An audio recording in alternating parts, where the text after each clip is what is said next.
하나님 말씀 봉독하겠습니다. 오늘 말씀은 마태복음 14장 22절에서 33절 말씀입니다. 신약성경 24쪽 있습니다. 마태복음 14장 22절부터 제가 봉독에 올리겠습니다. 예수께서 즉시 제자들을 재촉하사 자기가 무리를 보내는 동안에 배를 타고 앞서 건너편으로 가게 하시고 무리를 보내신 후에 기도하러 따로 산에 올라가시니라. 저물매 거기 혼자 계시더니 배가 이미 육지에서 수울이나 떠나서 바람이 거스름으로 물결로 말미암아 고난을 당하더라.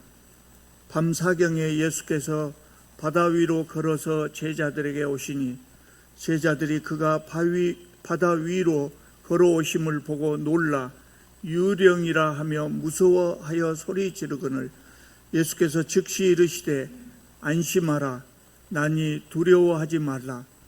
베드로가 대답하여 이르되 주여 만일 주님이시거든 나를 명하사 물 위로 오라 하소서 하니 오라 하시니 베드로가 배에서 내려 물 위로 걸어서 예수께로 가되 바람을 보고 무서워 빠져가는지라 소리질러 이르되 주여 나를 구원하소서 하니 예수께서 즉시 손을 내밀어 그를 붙잡으시며 이르시되 믿음이 작은 자여 왜 의심하였느냐 하시고 배에 함께 오르매 바람이 그치는지라.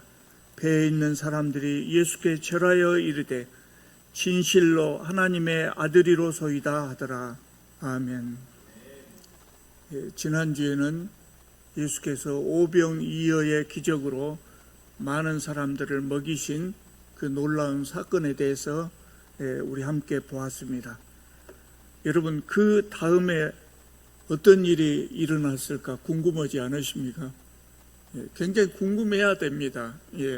이야기의 특성상 그 다음 이야기가 굉장히 궁금해져야 합니다. 오병이어라고 하는 놀라운 기적이 일어났거든요. 우리는 그냥 눈으로 보고 읽어놔서 그렇게 큰 감동을 느끼지 못하는 경우가 많아요. 많은 분들이 오래전에 먼 나라에서 일어났던 일이었기 때문에 그렇게 큰 감동이 없는 것 같습니다. 그런데 오병이어를 그 기적을 체험한 사람들, 그 사람들의 반응은 어땠을까요? 여러분, 제가 지난번에 여러분께 말씀드린 바와 같이 이 사건은 예수님의 수많은 기적 중에서 유일하게 사복음서에 기록된 기적이거든요. 예수님의 제자들이 성경을 기록할 때 지금 우리가 책을 쓰는 것처럼 쓰고 싶은 대로 10권이고 20권이고 마음대로 쓸 수가 없었잖아요. 그러니까 고르고 골라서 정말 이것은 후대 사람에게 꼭 전해야 되겠다, 이것만 기록했거든요.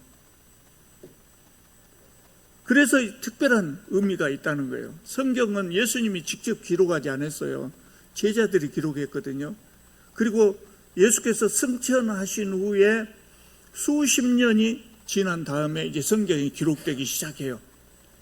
그러니까 성경이 기록되기 전까지는 예수께서 무슨 말씀하시고 무슨 이적을 행하셨다는 것을 어떻게 알았겠어요? 제자들이 돌아다니면서 설교를 했어요. 제자들이 가는 곳마다 설교를 했어요. 그리고 사람들이 그 이야기를 들었겠죠. 그러면 그 이야기를 듣고 자기 마음에 감동이 있는 이야기들은 머릿속에 남아있을 거라고요. 깊게 남아있을 거라고. 또 그런 것들이, 그런 이적에 관한 것들, 그 말씀, 이런 것들이 마음속에 있어가지고 만나는 사람마다 자기도 모르게 그걸 전하게 된다고요. 그러니까 예수님의 이적이나 예수님의 말씀 중에 정말 감동적이었던 것들만 사람들이 기억하고 입에서 입으로 사람들에게 전달되기 시작했단 말이에요. 마치 지금의 춘향전이나 심청전처럼 이렇게 정형화되어 가지고 암기되고, 그래서 입에서 입으로 이렇게 전달되었을 거예요. 그러니까 오병이어 사건이 사복음서에 모두 기록되었다고 하는 것은 이것이 이 기적이 초대교회에서 가장 많이 설교되었고 가장 많이 입에서 입으로 전달되었고 가장 많이 사람들 마음속에 깊게 감동이 되었다는 겁니다. 초대교회 성도들에게 잊을 수 없는 사건이었을 거예요. 그런 사건이 일어났다고요. 그럼 그 다음에 어떻게 됐을까요? 그걸 본 사람들 어떤 반응이 일어났을까요? 오늘 말씀은 지난주에 14장 21절까지 말씀드리고 오늘 바로 22절이거든요. 바로 22절 말씀이 바로 그 다음에 일어난 사건들을 우리에게 전해주고 있어요. 22절을 다시 한번 읽어보겠습니다. 여러분 눈에 확 띄는 단어가 혹시 있는가 한번 보시기 바랍니다. 예수께서 즉시 제자들을 제쳐가사 자기가 무리를 보내는 동안 배를 타고 앞서 건너편으로 가게 하시고 그랬습니다. 눈에 띄는 단어가 혹시 없습니까? 제 눈에는 즉시라는 단어가 탁 눈에 들어왔어요. 예수께서 오병이어의 사건이 종결된 다음에 떡 5개로 사람들에게 나눠준 다음에 12광주리에 가득 찼더라. 바로 이어서 이제 이 말씀이 나온다고요. 예수께서 제자들을 즉시 재촉해가지고 너희들 빨리 가거라. 그래가지고 떠나왔던 가버나움으로 즉시 돌려보냈다는 거예요. 그리고 예수께서 혼자서 사람들을 집으로 많은 사람들, 제자들은 돌려보내고 예수님이 그 사람들을 다 이제 집으로 가십시오. 이렇게 돌려보냈다는 거예요. 뭔가 이상하지 않습니까? 정상적으로 한다면 어떻게 해야 될 것 같습니까? 예수님은 수고하셨으니까 한쪽에서 쉬시고 제자들이 사람들을 싹 돌려보낸 다음에 예수님과 함께 배를 타고 갈릴리 호수를 건너는 것이 정상적일 것 같아요. 아무리 생각해봐도 그럴 것 같아요. 그런데 예수께서 서둘러서 제자들만 먼저 배를 타고 건너가도록 재촉하셨다고요. 그리고 혼자서 사람들을 돌려보내시고 혼자서 그냥 기도하러 산으로 올라가셔 버렸어요. 그리고 혼자서 어두워지기까지 거기에 계셨다 그 말이에요. 왜 그랬을까요? 마태복음만 봐갖고는 왜 그랬는지 우리가 알 수 있는 방법이 없어요. 그런데 다행스럽게도 요한이 요한복음서를 기록하면서 거기에 힌트가 되는 이야기를 조금 써놨어요. 요한복음 6장 15절 말씀 제가 한번 읽어볼게요. 그러므로 예수께서 저희가 와서 자기를 억지로 잡아 임금 삼으려는 줄을 아시고 다시 혼자 산으로 떠나가시니라 그랬어요. 예수께서 왜 혼자 가셨다고요? 사람들이 와서 예수님을 붙들고 임금이 되어주십시오. 우리 임금이 되어주십시오. 왕으로 추대하려고 하는 것을 아셨다고요. 그래서 그냥 그것을 피해서 혼자서 산으로 가셔버렸다고요. 이날 예수님을 만나러 왔던 사람들은 어떤 사람입니까? 굉장히 가난한 사람들이요. 하루하루 먹을 것을 걱정하는 사람들입니다. 병들고 세상살이에 지친 사람들입니다. 그날 해질녘까지 아무것도 먹지 못한 사람들입니다.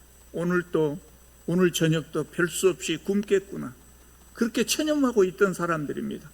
그런데 갑자기 예수께서 오병이어의 기적을 일으키시고 배불리 먹여주셨어요. 그러니까 사람들 눈에 예수님은 어떻게 보였겠습니까?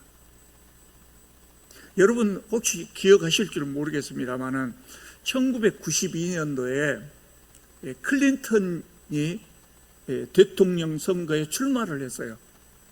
그때 이 클린턴이 선거 캠페인을 하면서 부르짖었던 캐치프레이즈가 있어요. 그게 뭔지 아십니까? 여러분 아셔요. 아셔요. 문제는 경제다, 멍청아. 네. 우리나라는 선거 그 캐치프레이즈를 그렇게 안 쓰겠죠. 근데 미국은 그렇게 쓴 모양이에요. Is economy stupid? 그랬단 말이에요. 문제는 경제예요, 이 바보들아. 그래가지고 그것으로 당시에 현직 대통령이었던 부시를 물리치고 대통령이 당선됐어요. 그래서 그 후로 많은 정치인들이 이 문구를 선거에 이용해 먹었어요. 그만큼 먹고 사는 문제가 중요하단 말이에요. 우리나라에서도요, 2007년 대선에서 이명박 씨가 대통령에 당선됐단 말이에요. 근데 그것도 사실 이 문제예요. 그때 우리나라 사람들이 이명박이라는 사람이 깨끗하지 못한 사람이라는 거 몰랐던 것이 아니에요. 누구나 다 알았어요. 조금만 조사해보면 고구마 줄기에서 고구마 달려 나오듯이 부정부패가 주렁주렁 매달려 나왔던 거예요. 그 당시에 유행했던 말이 뭐인지 아십니까? 다스는 누구 것입니까? 하도 부정부패가 많은 사람이라. 그럼에도 불구하고 국민들이 압도적으로 이 사람을 대통령으로 선출했어요. 왜 그랬어요? 저 사람이 경제를 일으킬 수 있을 것 같다. 저 사람이면 우리를 부자 되게 할 것 같다. 그래서 이 사람을 대통령 선출했던 겁니다. 그러니까 시대와 장소에 관계없이 사람들이 한결같이 바라는 대통령은 경제를 살리는 대통령인 것 같아요. 사실은 대통령이 그렇지 않습니까? 대통령이 뭘 잘해야 되겠습니까? 백성들을 편안하게 잠자게 하고 배불리 먹게 하면 최고지요. 그것을 세상 사람들이 기대했다는 거예요. 지금도 그렇고 옛날에도 그렇고. 그러니까 여러분 생각해 보십시오. 어떤 우리나라에서 대통령 선거를 하는데 어떤 후보가 다 연설으로 단위에 올라가고 쌀 한 가마니를 놓고 기도를 했더니 쌀이 1000가마니가 되어버렸네. 현실적이지 않죠. 조금 더 현실적으로 이야기해 볼까요? 어떤 후보가 나왔는데 이 후보가 어떤 후보냐면 경제를 잘 알아가지고 우리나라 수출을 최근 몇 년 동안 우리나라 수출을 2배로 늘려버렸다. 우리나라 국민들의 국민 소득을 2배로 늘려버렸다. 그럼 대통령이 되겠습니까? 안 되겠습니까?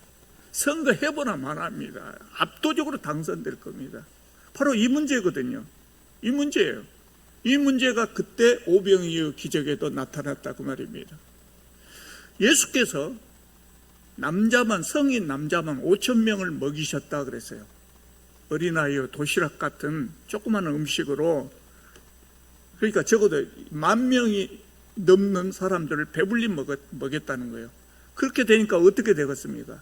그것을 본 사람이 예수님을 왕으로 추대하려고 한 겁니다. 아마 큰 소란이 일어날 수 있었어요. 그래서 예수께서 미리서 지금 제자들을 돌려보내버린 겁니다. 그러지 않아도 사람들은 예수님한테 기대한 것이 그거였어요. 다윗의 후손이요. 그러면서 예수께서 로마를 물리치고 다윗 왕국과 같은 위대한 나라를 세우기를 기대하고 있었단 말이에요. 근데 이런 일이 일어난 거예요. 그러니까 이제 조금 더 두고 봤다면 선거에서 이재명 그러듯이 예수 막 연호하면서 예수님을 왕으로 추대하려고 했을 거예요. 그러면 제자들은 어땠을까요? 제자들이 철이 있었다면 그러지 마시오 그래야 될 거 아니에요. 근데 예수님이 제자들을 먼저 보내버렸어요. 왜 그랬을까요? 똑같았어요. 예수님의 제자들이 상당히 철이 없었어요. 우리도 똑같았을 겁니다 아마. 언제까지 철이 없었냐면 예수님이 부활하실 때까지 철이 없었어요. 왜 그랬을까 조금 이해가 안 가긴 해요. 근데 예수님의 제자들이 얼마나 철이 없었냐면 예수께서 십자가에 못 박히시기 위해서 잡히시던 그 6월절 그 전날 식사를 같이 했잖아요. 잡히시기 전날 밤에 6월절 만찬을 하셨잖아요. 근데 그 자리에 가기까지 이 사람들이 다퉜어요. 뭘 갖고 다퉈요? 우리 예수님 임금님 되면 누가 좌의정 우의정 할 거냐, 누가 제일 높은 자리에 올라갈 거냐, 그걸로 다퉜어요. 그러니까 백성들이 흥분해서 예수님을 왕으로 추대하려고 하면 제자들은 어떻게 하겠습니까? 드디어 때가 왔구나. 드디어 때가 왔구나. 그래서 제자들도 함께 앞장서서 예수님을 왕으로 추대하려고 할 것 아닙니까? 그래서 예수께서는 제자들을 먼저 재촉해서 보내버리신 거예요. 군중들과 제자들을 격리시킨 거예요. 그리고 혼자서 사람들을 해산시키시고 산으로 피하신 거예요. 여러분, 예수께서 산에 올라가셔서 기도를 하셨는데 무슨 기도를 하셨을까요? 무슨 기도를 하셨을까요? 예수님 사역에 대한 기도를 하셨겠죠, 아마. 근데 그게 그거예요. 예수께서 공생에 시작하시기 전에 40일간 광야에 나가서 사탄의 유혹을 받으시잖아요. 예수께서 광야에 왜 나가셨을까? 성경에는 안 나오지만 제가 생각할 때는 그런 생각이 들어요. 저도 목사가 되기 전에 대충 생각해보고 목사 된 거 아니거든요. 두려운 마음도 있고 그러잖아요. 기도 많이 했죠. 목사 되기 전에 기도 많이 하는데 예수께서 공생애를 시작하시기 전에 얼마나 많은 기도, 얼마나 많은 생각을 하셨겠어요. 내가 어떤 방법으로 세상 사람들을 구원할까? 그런 생각, 기도 굉장히 많이 하셨을 거 아니에요. 그런데 광야에 나갔을 때 첫 번째 유혹이 뭐였습니까? 돌로 떡을 만들어 먹어라. 그것이 그 유혹, 그 시험의 의미가 뭘까요? 사람들은 여러 가지로 해석을 합니다. 여러 가지로 해석될 수도 있어요. 근데 저는 제 마음속에는 그게 뭘로 들리냐면 경제 대통령이 되는 거예요. 내가 어떻게 세상 사람들을 구원할까? 그럴 때 사탄이 십자가를 지고 세상 사람들을 죄에서 구원하라. 이렇게 이야기를 안 한다고요. 그러면 사탄이 자기가 죽잖아요. 그러니까 자꾸 다른 데로 유혹을 해요. 먹는 문제를 해결해라. 그게 제일 중요한 문제 아니냐. 경제 대통령이 되어라. 그렇게 유혹한 것이라고 저는 해석해요. 그래서 예수께서는 그 유혹을 거부하고 이겨내셨어요. 그것이 내 길이 아니다. 그런 생각을 하신 거예요. 그런데 사람들은 오병이의 기적 후에 예수님을 경제 대통령으로 만들려고 한 거예요. 그래서 홀로 산속에 들어가서 기도하신 겁니다. 그때 제자들은 어떻게 되었을까요? 마태는 바로 이후에 제자들의 이야기를 상당히 길게 써놨어요. 제가 일부러 길지만 다 읽어드렸습니다. 제자들은 예수님의 명령을 받아서 어쩔 수 없이 이제 배를 타고 건너편 도로 가고 있습니다. 아마 오병이어의 흥분이 아직 가시지 않았을 거예요. 그렇게 막 틀림없이 많은 이야기들을 하고 가고 있었을 겁니다. 근데 갑자기 풍랑이 일어났다 그랬어요. 갈릴리 호수의 풍랑은 돌풍으로 변한다고 했잖아요. 상당히 무서워요. 제자들이 위험에 빠졌어요. 잠깐 사이에 오병이어의 기적을 받다가 돌풍을 만났단 말이에요. 천국에서 지옥으로 떨어진 것 같았겠죠. 저는 그런 생각이 들어요. 하나님께서 제자들의 쓸데없는 생각, 쓸데없는 흥분에 쌓여 있는 것을 보고 정신 차리라 돌풍을 보내지 않으셨는가, 그런 생각도 들어요. 예수께서 아마 산 위에서 기도하시다가 갈릴리 호수에 풍랑이 크게 일어난 것을 보셨던 것 같아요. 그래서 제자들에게 오셨습니다. 풍랑이 이는 바다 위를 걸어서 오셨습니다. 제자들이 그 광경을 보고 두려워했다 그러죠. 유령이 아니냐 두려워했어요. 그러니까 예수님이 안심하라, 나다, 그렇게 말씀을 하시니까 또 베드로가 성격이 급하잖아요. 또 실천력이 강한 사람이거든요. 그래서 주님, 저도 한번 걸어보고 싶습니다. 저보다 물 위로 오라고 말씀 좀 해주세요. 그러니까 예수님 오라고 그러니까 베드로가 걸었어요, 물 위로. 거짓말 같죠. 예수님에게는 능치 못할 일이 없단 말이죠. 그런데 성경을 보면 뭐라고 말씀하고 있냐면, 베드로가 물 위로 걸어오다가 심하게 부는 바람을 보고 무서운 생각에 들어가지고 그 생각이 들자마자 그냥 물속에 퐁당 빠지고 말았다고요. 그래서 소리 지릅니다. 또 예수님 살려주세요. 그래서 예수께서 손을 내밀어서 베드로를 붙잡으셨다 그랬어요. 그러면서 뭐라 그랬어요? 믿음이 적은 자예요. 왜 의심하였느냐? 여러분, 베드로가 여러분 보시기에 믿음이 큽니까? 적습니까? 커요. 아니, 세상 사람들 중에, 예수님 제자 중에 베드로 말고 물 위에 걸은 사람 있어요, 없어요? 그래도 베드로는 물 위에 걸었어요. 그러니까 제자들 중에는 실천력도 있고 믿음도 있어요. 그 예수님 보시기에 너 아직 믿음이 덜 자랐다, 이런 의미죠. 바람을 보고 무서워했다. 그 신앙의 원리예요. 사실은 우리가 하나님만 바라보고 있을 때는 우리 마음에 두려움이 없어요. 그런데 세상에 나가서 이러면서 세상을 바라볼 때는 우리 환경이 어려운 것들이 많이 있잖아요. 그럼 안 그러려고 해도 두려운 마음이 생기지요. 베드로처럼. 그래서 실수를 하게 되고 그런 거란 말이죠. 그럴 때마다 이 말씀을 기억하셔야 돼요. 그럼 우리를 누구를 바라봐야 돼요? 하나님을 바라보면 된다. 그럴 때마다 하나님을 바라보면 우리는 세상의 어려움들, 유혹들을 능히 이겨낼 수 있습니다. 자, 예수께서 베드로와 함께 제자들이 탄 배에 오르셨을 때 바람이 그쳤습니다. 그러니까 이것을 제자들이 보고 뭐라고 그럽니까? 절했다 그래요. 절을 했다.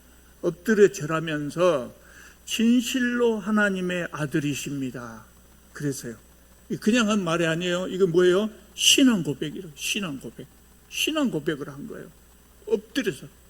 그 사람들은 우리처럼 엎드려 절하는 걸 일상적으로 절하지 않거든요. 절했다는 의미는 상당히 중요한 의미가 담겨 있어요. 예수님은 이제 제대로 알아본 거예요. 믿음이 많이 성장했죠. 요거하고 비슷한 사건이 저 앞에 마태복음 8장에 나왔었잖아요. 그때도 제자들이 예수님하고 같이 그 갈릴리 호수를 배 타고 건너가는데 예수님 주무시고 계셨어요. 그러니까 풍랑이 일어나니까 예수님을 깨워가지고 막 우리 죽겠습니다, 살려주십시오, 그랬단 말이죠. 그래서 예수께서 풍랑을 꾸짖으시고 풍랑이 잔잔하게 되니까 그때 제자들이 뭐라고 말했습니까? 이가 어떠한 사람이기에 바람과 바다도 순종하는가를. 이분이 어떤 분이실까? 그때는 그랬어요. 그때는 이분이 어떤 분이실까?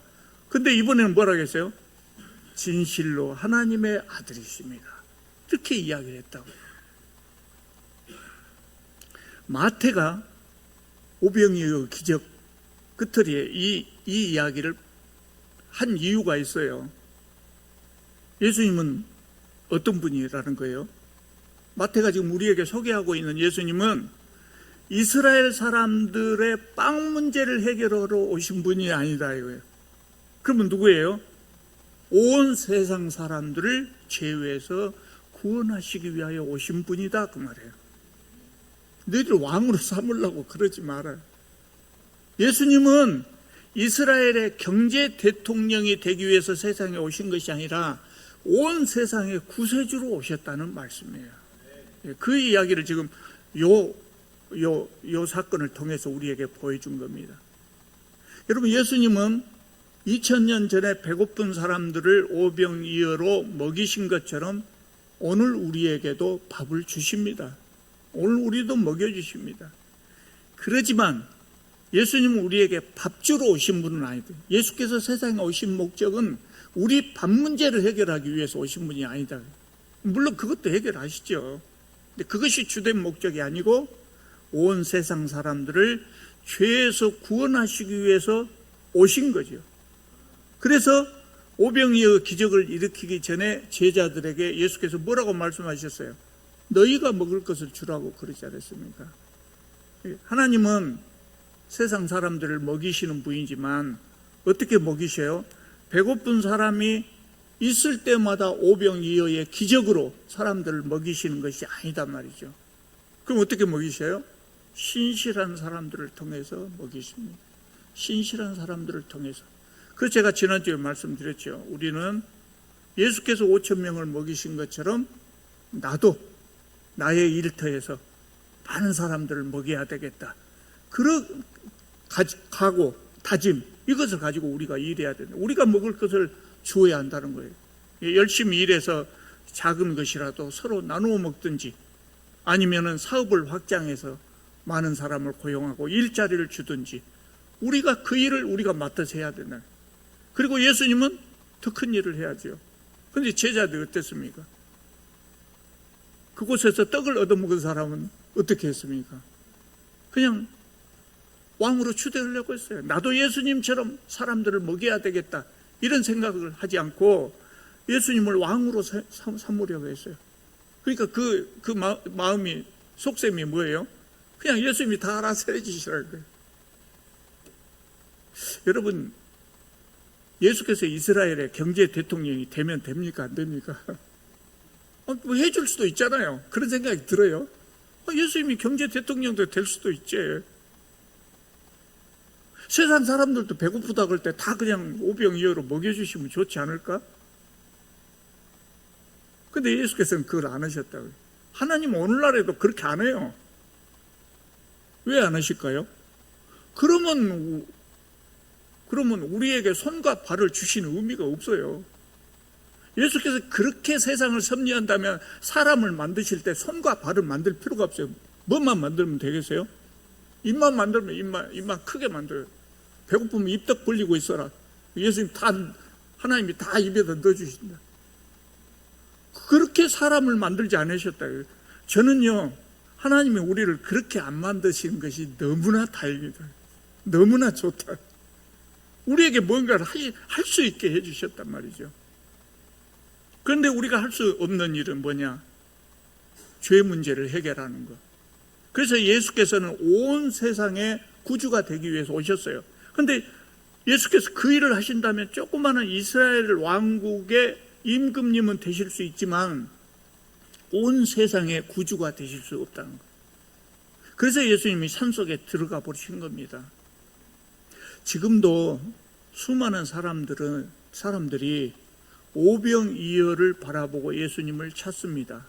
수많은 사람들이 하나님을 자신만의 경제 대통령이 되어주시라고, 하나님을 믿는 이유가 그저 재물과 명예와 권력을 얻기 위해서 하나님을 믿는다고 하는 사람들이 의외로 많습니다. 그러면 예수님이 어떤 반응을 보이실까요? 산으로 가셔본다고요. 그런 사람들은 산으로 가셔본다. 세상 사람을 먹이는 건 누가 해야 돼요? 우리가 해야 됩니다. 그래야 예수님은 온 세상의 구주가 되시는 것이죠. 여러분, 오늘 말씀을 읽고 오병이어의 기적만 읽으실 것이 아니라 오늘 우리 읽은 이 말씀까지 기억을 하셔야 됩니다. 그러면 이제 우리는 뭘 해야 됩니까? 우리는 예수께서 말씀하신 대로 우리의 열심히 일해서 많은 사람들을 먹이고 입히고 치료할 수, 그렇게 될 수 있기를 바랍니다.